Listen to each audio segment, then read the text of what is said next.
आप देख रहे हैं इंडिया टाउन न्यूज, भारत की बात। अगर आप प्रॉपर्टी से संबंधित कोई बिजनेस करते हैं या प्रॉपर्टी खरीदना चाहते हैं तो ये खबर आपके लिए है। छत्तीसगढ़ में बढ़ेगा प्रॉपर्टी टैक्स। जी हाँ, आपने सही सुना। अब छत्तीसगढ़ में बड़े शहरों में रहने वाले लोगों की जेब पर बोझ आने वाला है, क्योंकि प्रदेश की विष्णुदेव साय सरकार बड़े शहरों में विकास करने के लिए अब नगर निगमों में प्रॉपर्टी टैक्स को बढ़ाने जा रही है। बताया जा रहा है कि सरकार 2008 के बाद निगमों में प्रॉपर्टी टैक्स का फार्मूला बदलने की तैयारी कर रही है। दरअसल सरकार नगर निगम के चुनाव खत्म होने का इंतजार कर रही थी, क्योंकि उसे डर था कि यदि प्रॉपर्टी टैक्स चुनाव से पहले बढ़ाया जाता है तो विपक्ष इसे मुद्दा बनाकर चुनाव को प्रभावित कर सकता है। लेकिन अब छत्तीसगढ़ के निकायों में लगभग भाजपा का कब्जा हो गया है, जिसके बाद सरकार अब प्रॉपर्टी टैक्स बढ़ाने की तैयारी कर रही है। पूरी जानकारी विस्तार से बताएंगे, बने रहिए इंडिया टाउन न्यूज के साथ। नमस्कार, मैं हूं आपके साथ कमर गौस और आप देख रहे हैं इंडिया टाउन न्यूज, भारत की बात।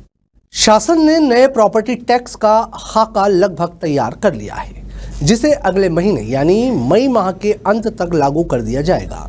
दरअसल राज्य सरकार अपनी आय में इजाफा करने के लिए ये फार्मूला तैयार कर रही है, जिसमें हर प्रकार की प्रॉपर्टी की रेंटल वैल्यू में इजाफा कर टैक्स का एक स्लैब निर्धारित किया जाएगा।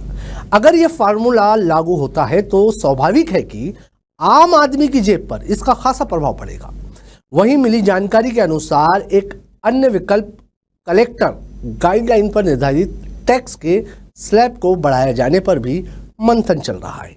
वहीं आपको बता दें, अब तक प्रॉपर्टी के सालाना किराए के आधार पर टैक्स लिया जाता था।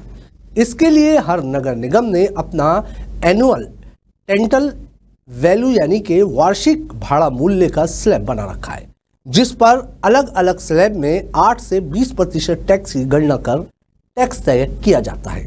दोनों नए फार्मूलों में जिस पर भी सहमति बनेगी वो लागू हो जाएगा और इसके लागू होते ही टैक्स में जबरदस्त बढ़ोतरी होने की संभावना है। अब आपको सबसे बड़ी बात बताते हैं कि प्रस्तावित नए फार्मूले में झुग्गी बस्ती और अविकसित क्षेत्र में बने बड़े मकानों को भी शामिल किया जाएगा। छत्तीसगढ़ के बड़े नगर निगमों में 500 से ज्यादा स्लम एरिया लोकेशन को डेवलपमेंट के आधार पर पोस्ट लिस्ट में शामिल किया जा सकता है। यहां अब झुग्गी झोपड़ी की जगह आलीशान मकान निर्माण हो चुके हैं और निगम यहां सीमेंटेड सड़क और सीवेज का नेटवर्क तैयार कर चुका है। पुराने टैक्स परिक्षेत्र की दरों के चलते इन एरिया में बेहद कम दरों पर टैक्स की गणना हो रही है, जिससे निगम को हर साल करोड़ों रुपए का राजस्व घाटा हो रहा है। नगरीय प्रशासन विभाग नगर निगमों की माली हालत सुधारने और शहरी विकास को बेहतर बनाने के लिए पानी और सीवेज चार्ज भी बढ़ाने पर विचार कर रहा है।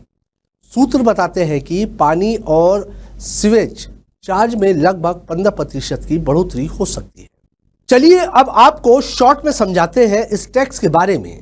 हम आपको समझाने के लिए छत्तीसगढ़ के बड़े निगम और प्रॉपर्टी टैक्स के गणित को बता रहे हैं, ताकि आप आसानी से समझ सके। उदाहरण के तौर पर वर्तमान फार्मूले के अनुसार रायपुर नगर निगम एनुअल रेंटल वैल्यू पर कितना टैक्स वसूल रही है। इसमें 20,000 से 35,000 पर 8% टैक्स लगेगा।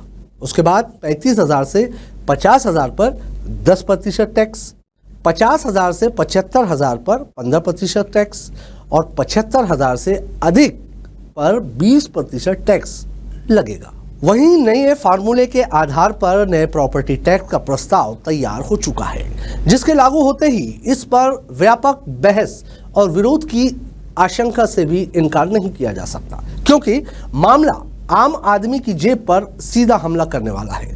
अब देखना होगा साय सरकार कब से प्रॉपर्टी टैक्स में बढ़ोतरी करती है। जो भी अपडेट रहेगा हम आप तक जरूर पहुंचाएंगे। बने रहिए इंडिया टाउन न्यूज के साथ और मुझे दीजिए इजाजत। नमस्कार।